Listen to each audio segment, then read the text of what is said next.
Hello વિદ્યાર્થી મિત્રો, રહેઠાણના દરજ્જાનો આજે લાસ્ટ લેક્ચર લઈએ છીએ, જેમાં આગળના લેક્ચરમાં ચર્ચા કરી એ મુજબનો જ સમ કે જેમાં તમારે દરેક અલગ અલગ દરજ્જા રહેઠાણના અલગ અલગ દરજ્જા માટે કરની જવાબદારી અથવા કરપાત્ર આવકની ગણતરી કઈ રીતે કરવી એવો જ સમ લઈએ છીએ. સમ નંબર 9. શ્રી બ્રેડમેન જે બિન રહીશ છે તેમની આકારણી વર્ષ 2020-21 માટે સંબંધિત પાછલા વર્ષની આવકો નીચે મુજબ હતી. જાપાન ડેવલપમેન્ટ બોન્ડનું વ્યાજ 2,70,000, જેમાં કીધું છે 1/3 રકમ બારોબાર ભારતમાં મળેલ છે અને બાકીની રકમ જાપાનમાં મેળવ્યા પછી ભારતમાં લાવેલ છે. હવે 1/3 રકમ જે ભારતમાં મળેલ છે એ તો ત્રણેય પ્રકારના ત્રણેય પ્રકારના રહેઠાણના દરજ્જા માટે કરપાત્ર ગણાય, પણ 2/3 રકમ જે ભારત બહાર મળેલ છે અને એટલે કે જાપાનમાં મેળવ્યા પછી ભારતમાં મોકલાવી છે. જાપાનમાં લેણી થયેલી અને ઉપજેલી આવક જે જાપાનમાં જ મેળવી છે પછીથી ભારતમાં લાવ્યા, પણ પ્રથમ પ્રાપ્તિનું સ્થળ ક્યાં છે? જાપાન છે. દેટ મીન્સ એ ફક્ત સામાન્ય રહીશ માટે કરપાત્ર ગણાય, બાકીના બંને દરજ્જા માટે કરપાત્ર ગણાય નહીં. બાંગ્લાદેશમાં સ્થિત ખેતીની જમીનની આવક જે ત્યાંથી, હવે મેઇન વસ્તુ તમને એમ થશે કે મેમ અહીંયા ક્લિયરલી કીધું છે કે બ્રેડમેન એ બિન રહીશ છે, તો બિન રહીશ હોય તો જ એના માટે કરપાત્ર આવક ગણાય. બાકી આપણે ત્રણેયનું શા માટે ટીક કરીએ છીએ? પણ નીચે ઓલરેડી તમને કીધું છે કે તેઓની આકારણી વર્ષ 2020-21 માટે કુલ આવકની ગણતરી કરો. જો તેઓ સામાન્ય રહીશ કે સામાન્ય નહીં તેવા રહીશ કે બિન રહીશ હોત તો કુલ આવક કેટલી થાત? એટલે આપણે છેલ્લે તો ત્રણેય દરજ્જા માટે પૂછ્યું છે કે જો એ બીજા દરજ્જો ધરાવતા હોત તો કરપાત્ર આવક કેટલી થાત. એટલે આપણે ત્રણેય માટે કેલ્ક્યુલેટ કરવાનું પૂછ્યું જ છે. બાકી ખાલી તમને આ લાઈન ના આપી હોય અને કીધું હોત કે બ્રેડમેન બિન રહીશ છે તો એના માટે કરપાત્ર આવક, તો ફક્ત આપણે જોવાનું કે ત્રીજી કોલમ આપણી રહેઠાણા કરપાત્ર આવકનું ટેબલ છે, એમાં ત્રીજી કોલમમાં જે કરપાત્ર આવે આપણે ખબર છે કે બિન રહીશ માટે ફક્ત અને ફક્ત બે જ પ્રકારની આવકો કરપાત્ર છે. કઈ? ભારતમાં લેણી થયેલી હોય તો અને ભારતમાં ઉપજેલી લેણી થયેલી કે ઉપજેલી હોય તો અને ભારતમાં મળી હોય તો, એટલે તો જ આપણે ટીક કરત, પણ અહીંયા પૂછ્યું છે એટલે આપણે ત્રણે ટીક મારીએ છીએ. બાંગ્લાદેશમાં સ્થિત ખેતીની જમીનની આવક જે ત્યાંથી પ્રાપ્ત કર્યા બાદ ભારતમાં મોકલી આપી હતી. આ પણ વ્યવહાર છે, આ અને પેન્શનવાળો વ્યવહાર મોસ્ટ ઓફ સમમાં જોવા મળે છે. આપણે આગળ બર્માની ખેતીની આવક પણ જોઈતી ને બીજા લાસ્ટ લેક્ચરમાં જોયું તો એનામાં બી આવ્યું હતું, એટલે આ વસ્તુ ધ્યાન રાખજો. બાંગ્લાદેશમાં સ્થિત ખેતીની જમીનની આવક ભારતમાં સ્થિત હોય તો પ્રશ્ન જ નથી, કારણ કે એ કરમુક્ત આવક છે, પણ બાંગ્લાદેશમાં સ્થિત ખેતીની આવક જે ત્યાં પ્રાપ્ત કર્યા બાદ ભારતમાં મોકલી છે એટલે ફક્ત સામાન્ય રહીશ માટે કરપાત્ર ગણાય. રહીશ પરંતુ સામાન્ય રહીશ નહીં, અને બિન રહીશ માટે કરપાત્ર ગણાય નહીં. શા માટે? તો કે ઉપજનું સ્થળ શું છે? બાંગ્લાદેશ. પ્રથમ પ્રાપ્તિ પણ ક્યાં છે? બાંગ્લાદેશમાં. પાછળથી એ ભારતમાં મોકલેલી છે, પણ પ્રાપ્ત પણ મળેલ અને ઉપજેલી સ્થળ કયું છે? બાંગ્લાદેશ. એટલા માટે ત્રીજું કીધું છે લંડન સ્થિત ધંધાની આવક જે ભારત બહાર મેળવેલ છે. બારેથી એટલે કે પ્રાપ્ત પણ પરદેશમાં થઈ અને લેણી પણ પરદેશમાં થઈ, એટલે ફક્ત સામાન્ય રહીશ માટે કરપાત્ર ગણાય, બાકી બંને માટે કરપાત્ર ગણાય નહીં. પછી કીધું છે જર્મનીમાં સ્થિત ધંધાની આવક જે ધંધાનું નિયંત્રણ દિલ્હીમાંથી થાય છે. એટલે આપણા ટેબલનો ત્રીજો સિચ્યુએશન કે પરદેશમાં ચાલતો ધંધો જેનું નિયંત્રણ ભારતમાંથી થતું હોય. ટોટલ 65,000, પણ એમાંથી કીધું છે 25,000 ભારતમાં પ્રાપ્ત થયા છે, તો 25,000 ત્રણેય પ્રકાર માટે ભારતમાં મળેલી કે ભારતમાં ઉપજેલી, દેટ મીન્સ ત્રણેય પ્રકારના એસએસસી માટે કરપાત્ર. પણ 25,000 સિવાયના બાકીના છે એ કોના માટે કરપાત્ર? તો કે ત્રીજી સિચ્યુએશન પરદેશમાં લેણી થયેલી અને પરદેશમાં જ ઉપજેલી આવક જેનું નિયંત્રણ ભારતમાંથી થતું હોય તો એ સામાન્ય રહીશ અને રહીશ પરંતુ સામાન્ય રહીશ નહીં, બંને માટે કરપાત્ર ગણાય, બિન રહીશ માટે કરપાત્ર ગણાય નહીં. એટલે એ વસ્તુ ધ્યાન રાખશું. આવા વ્યવહાર ખાસ ધ્યાન રાખવા ભૂલ કરાવે. અંશતઃ ભારતમાં મળી હોય અને અંશતઃ વિદેશમાં મળી હોય અને એમાં પણ પાછું કીધું હોય કે એનું સંચાલનનું સ્થળ વિશેની ઇન્ફોર્મેશન હોય તો કેરફુલી જવું. બાકી ટેબલ યાદ છે તો આખા સમ સરળ છે. ભારતીય કંપનીએ થાપણ પર ચૂકવેલ વ્યાજ જે ભારત બહાર મળેલ છે ભારત બહાર મળ્યું છે પણ ભારતીય કંપનીએ ચૂકવ્યું, દેટ મીન્સ એ આવક ક્યાં ઉપજી છે? ભારતમાં. એટલે ત્રણેય પ્રકારના એસએસસી માટે કરપાત્ર ગણાય. ભારતીય કંપની દ્વારા એટલે તરત જ આપણે બ્લેન્ક થાય કે ભારતમાં ઉપજેલી આવક. અમદાવાદ સ્થિત ધંધાનો નફો, જે ધંધાનું સંચાલન ભારત બહારથી થાય છે પણ ધંધો ક્યાં છે? ભારતમાં. એટલે ઉપજનું સ્થળ કયું? એ આવકની ઉપજનું સ્થળ કયું છે? ભારત. તો ત્રણેય પ્રકારના દરજ્જા માટે એ કરપાત્ર ગણાય. ક્લિયર? આટલું ક્લિયર. તો આના પછી સમ કરવામાં કોઈ પ્રોબ્લેમ હોઈ ના શકે. કરી લઈએ છીએ, વન બાય વન લેતા જઈએ. પેલું કીધું છે આપણે જાપાન ડેવલપમેન્ટ બોન્ડનું વ્યાજ.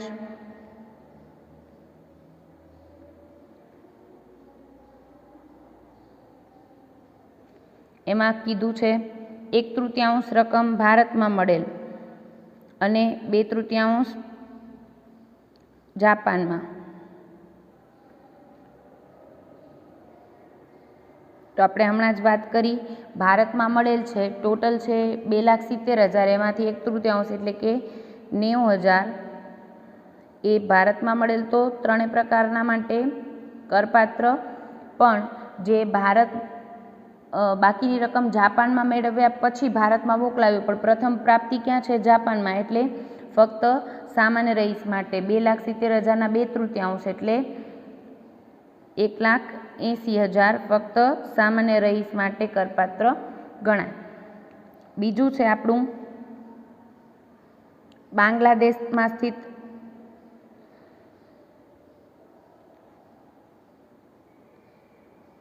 ખેતીની આવક.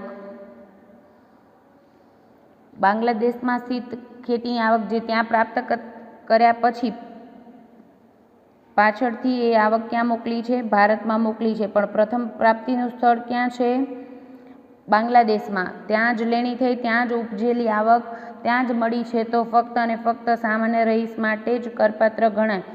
પ્રથમ પ્રાપ્તિનું સ્થળ ભારત હોત તો અલગ વસ્તુ થાત, પણ અહીંયા ભારતમાં પાછળથી મોકલાવેલ છે એટલે એ નહીં ગણાય. ફક્ત અને ફક્ત સામાન્ય રહીશ માટે. આ ઓલરેડી 2-3 વાર વ્યવહાર આવી ગયો છે, ધ્યાન રાખશો. ત્રીજું છે લંડનમાં સ્થિત ધંધાની આવક, જે ભારત બહાર મળેલ છે.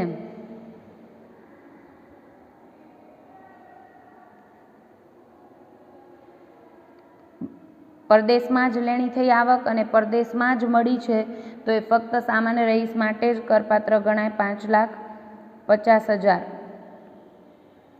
ચોથું છે જર્મનીમાં સ્થિત ધંધાની આવક.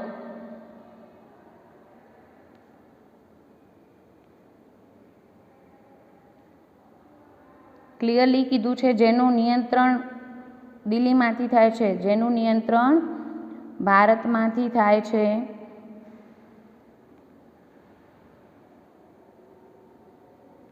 પરંતુ ટોટલ રકમ છે 65,000, એમાંથી 25,000 ભારતમાં પ્રાપ્ત થયા. તો ભારતમાં પ્રાપ્ત થયેલમાં તો વિચાર્યા વગર જ તરત જ લખી નાખવાનું 25,000 ત્રણેય પ્રકારના દરજ્જાના વ્યક્તિ માટે કરપાત્ર ગણાય. અને જે જર્મનીમાં મળ્યા છે ટોટલ 65,000માંથી 25,000 આપણે ભારતમાં મળ્યા, બાકીના 40,000 જે જર્મનીમાં મળ્યા છે, પણ જેનું નિયંત્રણ દિલ્હીમાંથી એટલે કે ભારતમાંથી થાય છે. તો એ આપણા ટેબલનો ત્રીજો સંજોગ, જે સામાન્ય રહીશ અને રહીશ પરંતુ સામાન્ય રહીશ નહીં, આ બંને માટે કરપાત્ર ગણાશે. પાંચમું છે ભારતીય કંપનીમાં થાપણનું વ્યાજ. ભારતીય કંપનીની થાપણ પર વ્યાજ, જે ભારત બહાર મળેલ છે પણ ઉપજ્યું કાં? ભારતીય કંપની એટલે ભારતમાં ઉપજેલી આવક છે. દેટ મીન્સ ત્રણેય પ્રકારના એસએસસી માટે એ કરપાત્ર ગણાય.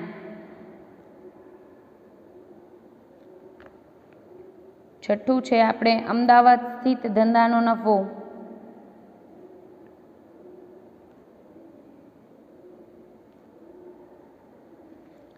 જે ધંધાનું સંચાલન ભારત બહારથી થાય છે પણ ઉપજ ક્યાં થાય છે? આ આવક નફો ક્યાં મળે છે? ભારતમાં સ્થિત કોઈ પણ એક જગ્યાએ મળે છે. એટલે ત્રણેય પ્રકારના એસએસસી માટે કરપાત્ર 2,27,000. બધા જ વ્યવહાર આવી ગયા, ટોટલ કરી દઈએ આપણે.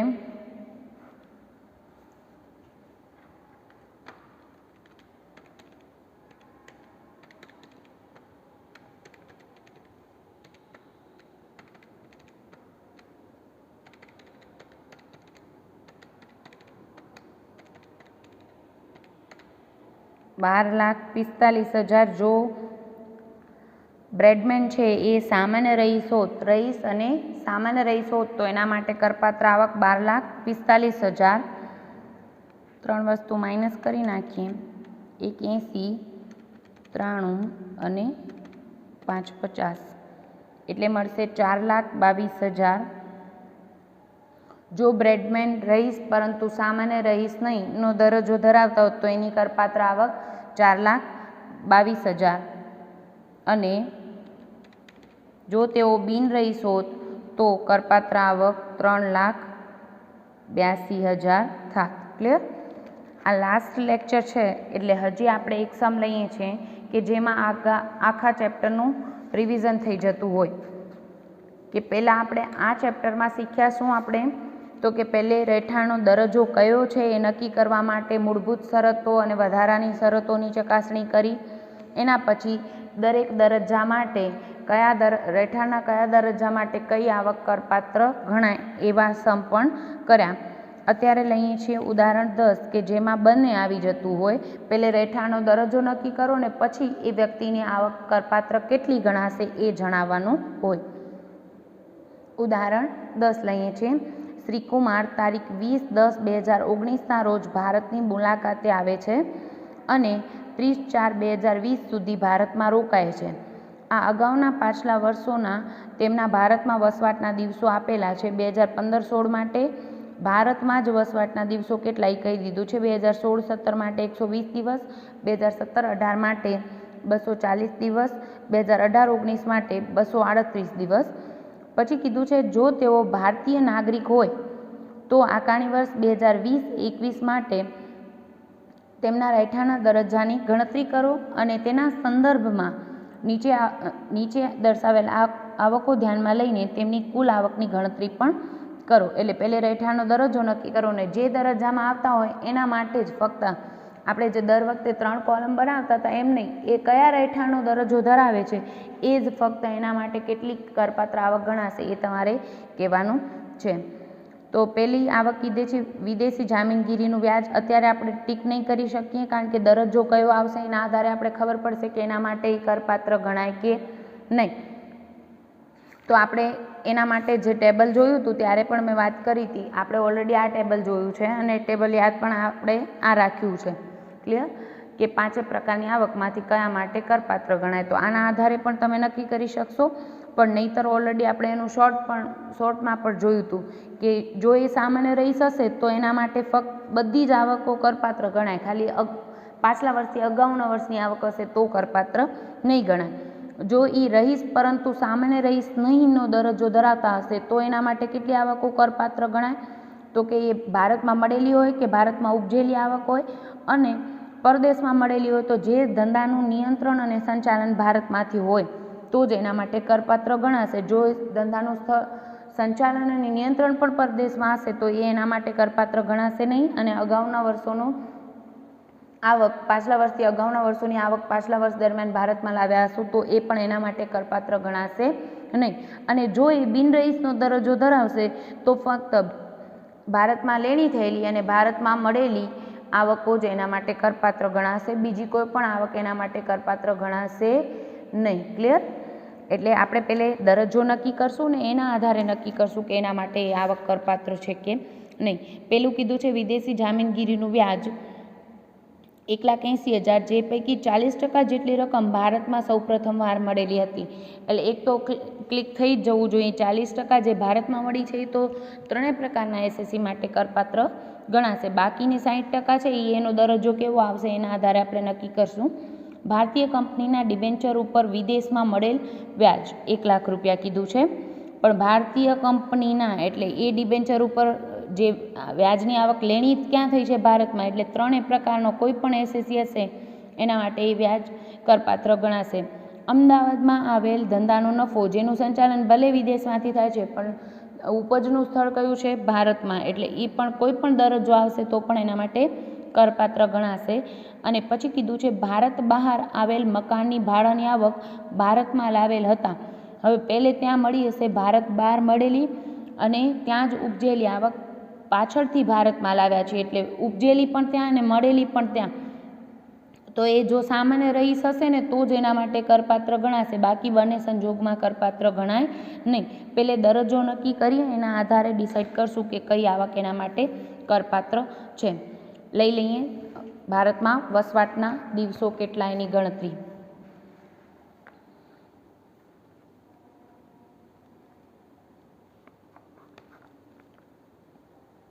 પાછલું વર્ષ 2019-20, અને કીધું છે દિવસોની ગણતરીમાં પાછલા 4 વર્ષોનું તો આપી દીધું છે, પણ પાછલું વર્ષ છે એમાં કીધું છે શ્રી કુમાર છે એ 20-10-2019 ભારતની મુલાકાતે આવે છે અને 30-4-2020 સુધી ભારતમાં રોકાયા છે. 20-10-2019 ભારત આવ્યા છે અને 30-4-2020 સુધી ભારતમાં રોકાયા છે. ક્લિયર? આટલું કીધું છે. આપણું જે પાછલું વર્ષ છે એ દરમિયાન એ કેટલો સમયગાળો ભારતમાં રહ્યા છે એ આપણે ગણવાનું હોય. તો પાછલું વર્ષ ચાલુ થાય છે 1 એપ્રિલ 2019થી શરૂ થઈને 31-3-2020 પૂરું થાય છે. તો ગણી લઈએ એ સમયગાળા દરમિયાન. તો કે એપ્રિલથી શરૂ થયું, પણ એ 2019માં 10મા મહિનામાં આવે છે, એટલે એપ્રિલમાં એક પણ દિવસ નથી. મે, જૂન, જુલાઈ, ઓગસ્ટ, સપ્ટેમ્બર સુધી એ ભારતમાં છે નહીં. ઓક્ટોબરમાં ટોટલ 31 દિવસ હોય, એમાંથી આગળના 19 દિવસ માઇનસ કરી નાખીએ એટલે 22 દિવસ એ ભારતમાં છે. યાદ રાખીએ 20 તારીખને પણ ભારતમાં વસવાટનો દિવસ ગણવાનો છે, એટલે 20થી કરીને 31 તારીખ સુધી ટોટલ 12 દિવસ, 12 દિવસ 20 તારીખથી 31 તારીખ સુધી ટોટલ 12 દિવસ એ ભારતમાં રહ્યા છે ઓક્ટોબર મહિનામાં. નવેમ્બરમાં એ ભારતમાં જ છે, કારણ કે 30-4 એ ભારત બહાર જાય છે પાછા, એટલે એપ્રિલ સુધી ધ્યાનમાં લેવાના છે. નવેમ્બરમાં ટોટલ 30 દિવસ, ડિસેમ્બરમાં 31 દિવસ, જાન્યુઆરીમાં 31 દિવસ, ફેબ્રુઆરી 2020 છે એટલે 29 દિવસ, અને માર્ચ મહિનામાં ટોટલ 31 દિવસ. હવે આપણું વર્ષ પૂરું થઈ જાય છે 31-3-2020 માર્ચ મહિનામાં આપણું વર્ષ પૂરું થઈ જાય છે. પછી આવતા વર્ષમાં આખો મહિનો 30 એપ્રિલ સુધી રોકાયા છે, પણ આપણે તો શું જોવાનું છે પાછલા વર્ષ દરમિયાન એ કેટલો સમયગાળો ભારતમાં વસવાટ કર્યો છે, એટલે ટોટલ કરી નાખીએ આટલાનું જ.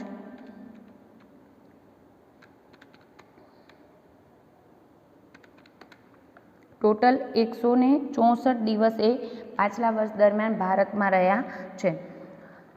દિવસોની ગણતરી પછી આપણે શું ચેક કરતા હતા? રહેઠાણના દરજ્જા માટે દિવસોની ગણતરી પછી આપણે ચેક કરતા હતા. ઓકે, અહીંયા જ લખી નાખીએ એટલે આપણે ગણતરીમાં સરળતા રહે. અહીંયા જ લખીએ છીએ. મૂળભૂત શરતો ચેક કરતા હતા. પહેલે પાછલું વર્ષ લખીએ, પછી આપણે દિવસોની ગણતરી કરીએ, પછી આપણે મૂળભૂત શરતો ચેક કરીએ, અને મૂળભૂત શરતો ચેક કરીએ એટલે તરત જ આપણે જોઈ લેવાનું કે એ અપવાદમાં છે કે નહીં, કારણ કે આપણા 3 અપવાદો છે.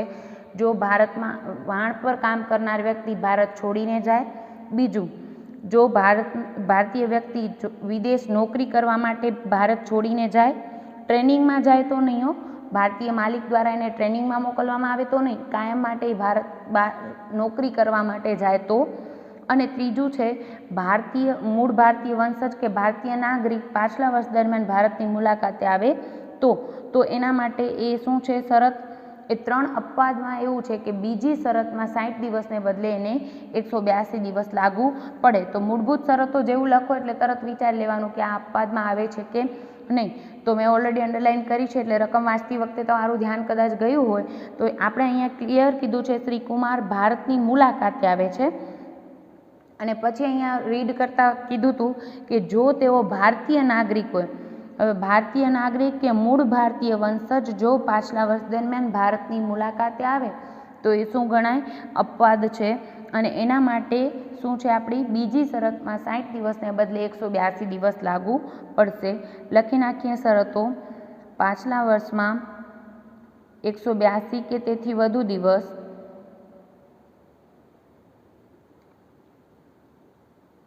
ભારતમાં રહ્યા હોય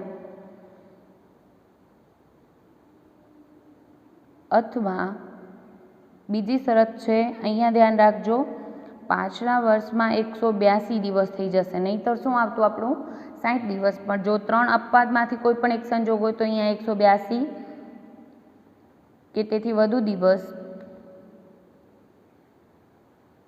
અને અહીંયા ધ્યાન રાખજો આ અને બીજી બંને શરતોનું પાલન થાય તો જ બીજી શરતનું પાલન થાય છે એમ કહી શકાય. અને તેની અગાઉના પાછલા વર્ષથી અગાઉના 4 વર્ષમાં 365 કે તેથી વધુ દિવસ ભારતમાં રહ્યા હોય.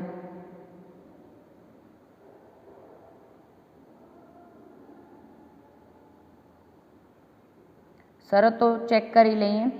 અને મેં તમને એક હિન્ટ પણ આપેલી છે કે જો અપવાદનો સંજોગ હોય એટલે કે 60ના બદલે 182 દિવસ લાગુ પડતા હોય તો તમારે ફક્ત પહેલી શરત ચેક કરવાની. પહેલી શરતનું પાલન થાય છે દેટ મીન્સ એ રહીશ ગણાય, અને પહેલી શરતનું પાલન ન થાય તો એ ભારતનો રહીશ ન ગણાય, એટલે કે બિન રહીશ ગણાય. શા માટે? તો કે આપણી મૂળભૂત શરતોમાં બેમાંથી કોઈ પણ એક શરતનું પાલન થાય તો એ રહીશ થઈ જાય. જો પહેલી શરતનું પાલન નથી થતું 182 દિવસ નથી તો બીજી શરતનું પાલન થવાનો પ્રશ્ન જ નથી ને, કારણ કે 182 દિવસ આવી જાય છે અપવાદમાં. એટલે પહેલી શરતનું પાલન નહીં થાય તો બીજી શરતનું પણ પાલન નહીં થાય, એટલે તરત જ તમારે બિન રહીશ લખી દેવાનું છે. અને પહેલી શરતનું પાલન થાય છે તો બીજી શરત મે બી પાલન થતું પણ હોય કે ન થતું હોય, ચેક ન કરો તો પણ એકમાં રાઈટ આવે. દેટ મીન્સ આપણો જવાબ શું આવી ગયો? રહીશ આવી ગયો, કારણ કે મૂળભૂત શરતોમાં કોઈ પણ એક શરતોનું પાલન થાય તો પણ એ શું ગણાય? ભારતનો રહીશ ગણાય છે. એટલે બંને ચેક કરવી, પણ જનરલી પહેલી શરત મુજબ જ જવાબ નિશ્ચિત તમારો થઈ જતો હોય છે. ક્લિયર? અત્યારે ચેક કરી લઈએ તો પાછલા વર્ષમાં 182 કે તેથી વધુ દિવસ ભારતમાં રહ્યા હોય. કેટલા દિવસ છે? 164 દિવસ. એટલે પહેલી શરતનું પાલન થતું નથી તો કમ્પલસરી બીજી શરતનું પાલન નહીં થતું હોય, કારણ કે બીજી શરત શું કહે છે? પાછલા વર્ષમાં 182 કે તેથી વધુ દિવસ અને તેની અગાઉના 4 વર્ષમાં 365થી વધુ દિવસ. હવે અગાઉના 4 વર્ષોની ઇન્ફોર્મેશન છે એમાં 365થી વધુ દેખાય પણ છે ઓલરેડી આપણે. ક્લિયર? જેટલી ઇન્ફોર્મેશન આપી છે એનામાં 365થી વધુ દિવસ થાય પણ છે, પણ પાછલા વર્ષમાં 182 નથી. દેટ મીન્સ બીજી શરતનું પણ પાલન થતું નથી. એટલે બેમાંથી એક પણ શરતનું પાલન ન થતું હોવાથી શ્રીકુમાર છે એ કેવો દરજ્જો ધરાવે છે? બિન રહીશનો દરજ્જો ધરાવે છે. ક્લિયર? તો હવે બિન રહીશનો દરજ્જો ધરાવતા હોય તો એના માટે કરપાત્ર આવક કેટલી થાય એ આપણે ગણતરી કરવાની છે, અને 4 આવકો આપણે દર્શાવેલી છે. તો પત્રક બનાવી નાખીએ.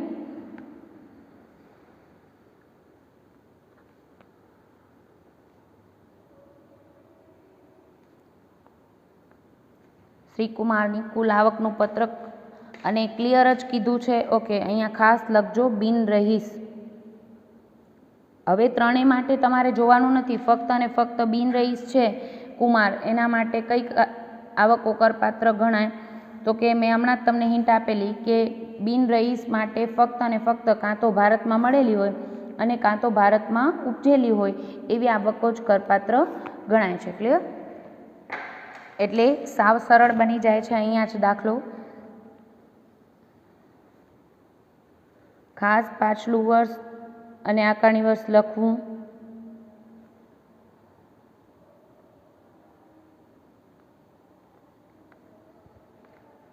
આપણે પહેલો સંજોગ કીધો છે વિદેશી જામીનગીરીનું વ્યાજ.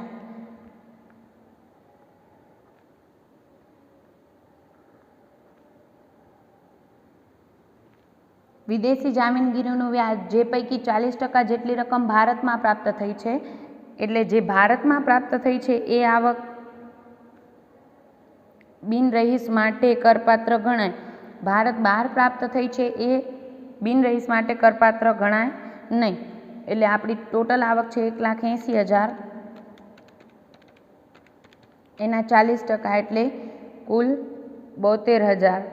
1,80,000ના 40% 72,000ની આવક જ ફક્ત કુમાર માટે કરપાત્ર ગણાશે, કારણ કે તેઓ બિનરહીશ છે. બીજું છે આપણી પાસે ભારતીય કંપનીના ડિબેન્ચરનું વ્યાજ. ભારતની કંપનીનું ઉપજનું સ્થળ ડિબેન્ચરનું વ્યાજ એ આવક ક્યાં ઉપજી છે? ભારતમાં. એટલે મેં તમને ઓલરેડી કીધું હતું કે ભારતીય કંપની કે અમદાવાદમાં સ્થિત નફો એટલે ભારતમાં ઉપજેલી આવક, એટલે કમ્પલસરી એ કોઈ પણ પ્રકારનો એસએસસી હોય દરેક માટે એ કરપાત્ર ગણાય. એના પછી પણ એવું જ છે, અમદાવાદમાં ધંધાનો નફો જેનું સંચાલન વિદેશમાંથી થાય છે એમ કીધું છે.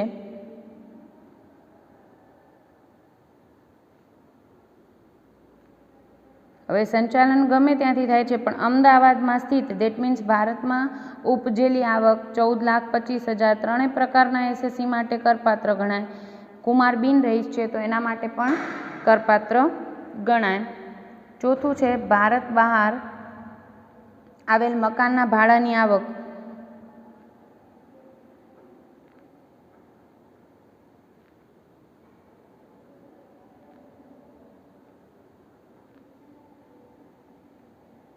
જે પાછળથી ભારત લાવેલ હતા, પાછળથી ભારત લાવ્યા પણ ભારત બહાર આવેલું મકાનના ભાડાની આવક મળી પણ ક્યાં છે? પ્રથમ પ્રાપ્તિ ભારત બહાર, અને ઉપજી પણ ક્યાં ગણાય? કારણ કે ભારત બહાર જ મકાન આવેલું છે એટલે ઉપજનું સ્થળ પણ ભારત બહાર, એટલે એ બિનરહીશ માટે કરપાત્ર ગણાય નહીં. અને એ રહીશ પરંતુ સામાન્ય રહીશ નહીંનો દરજ્જો ધરાવતા હોય તો પણ કરપાત્ર ગણાય નહીં. ક્લિયર?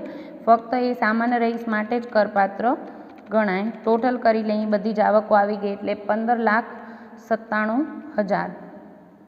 15,97,000 એમની કુલ આવક, શ્રીકુમારની કુલ આવક 15,97,000. ઓલરેડી આપણે મોસ્ટ ઓફ સમ કરી લીધા છે, 2-3 બાકી રહે છે એ તમારે જાતે કરવાના રહેશે. આપણે હમણાં 9મો કર્યો, એના પછી 11B છે એ તમારો એવો જ છે. 11B પછી 13B પણ એવો જ છે, એટલે એ બે તમને પ્રેક્ટિસમાં કરવાના રહેશે. એના પછીના બધા આપણે રહેઠાણનો દરજ્જો નક્કી કરવાના હોય એવા સમ છે, જે ઓલરેડી આપણે આગળના લેક્ચર્સમાં કરી લીધું છે. એટલે આજે ખાલી તમારે કરવાના છે